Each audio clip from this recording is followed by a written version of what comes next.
So let's think about how firms react to situations where in the short run they're earning economic profit. And so I've got the onion market. This is a field full of onions, look like they're ready to harvest. So let's go ahead and map this out. Well, here we've got the market and some market clearing price and quantity. Let's think about how that looks for the firm. Notice I've got my axes set up here, same units on the price axis, but now instead of millions of bushels, instead of millions of bushels, I've got nonsense. Let's fix that. I've got bushels per year. I just repeated the price units. It was my mistake. Anyway, so now this is the onion market.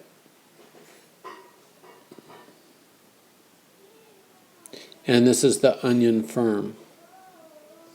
And I know it's an onion farm, but we just call individual producers firms. All right, so remember the firm faces this demand function at the market price. It can sell all that it wants to at that going market price. And then there's this marginal cost function. And then we know the profit maximizing quantity is going to be Q naught. And then just by fiat, sometimes, well, a lot of times we do event studies that starts from equilibrium, long run equilibrium, and then we study the ramifications of events. But we're just going to start with a short run situation where the firm is making a profit. So check out what that means. Average total cost would look something like that. Notice that price is greater than average total cost.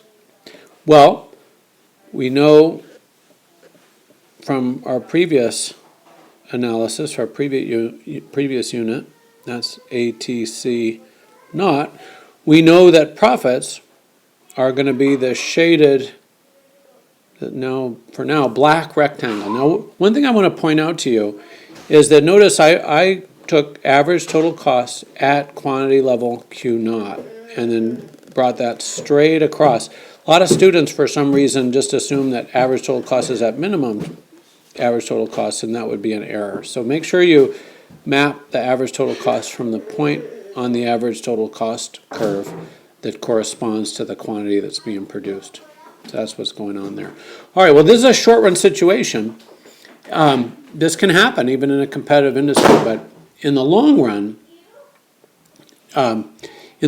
this situation is going to bring out a certain type of behavior on the part of other producers.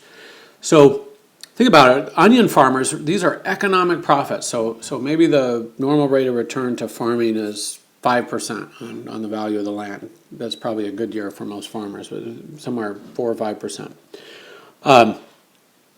Now these farmers, these onion farmers, are finding that they're making 15% on equity. Well, their next door neighbors that are stuck growing beans or eggplant or whatever are going to say, whoa, those onion farmers are the ones that are driving the new pickup trucks and are doing really well. On the next planting cycle, we're going to plant onions. So anytime there's what we call supranormal profits above an economic profit of zero, where all relevant opportunity costs are covered, that's people elsewhere are earning normal rates of return. They're earning normal profits. So they're going to say, whoa, they're doing really well over there. We're going to go over there. So over the long run, I'm going to change my pen color. Let's make the long run blue this time. Over the long run, some firms elsewhere are going to start thinking, wow, we're going to get into onions. Now, we're going to make an assumption here, and we're going to make this won't be simple, but we can make a simplifying assumption. We're going to assume that no matter how many onion farmers there are, the cost structure of each single one of them is the same. That'll make our lives just a tad easier.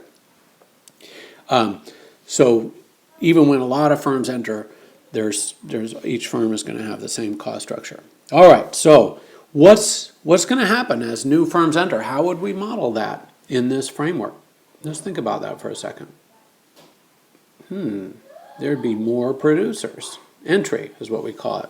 Over the long run, we get long run entry. And as new firms enter, the supply curve, remember, we're counting up over individual firms to get our market supply curve, and as there's more individual firms, there's going to be entry. And with each entrant, the supply curve is going to shift a little bit. And then with a lot of entrants, it's going to shift a lot. How far will it shift? Well, remember that there's going to, as long as profits are greater than zero, there's going to be more entry.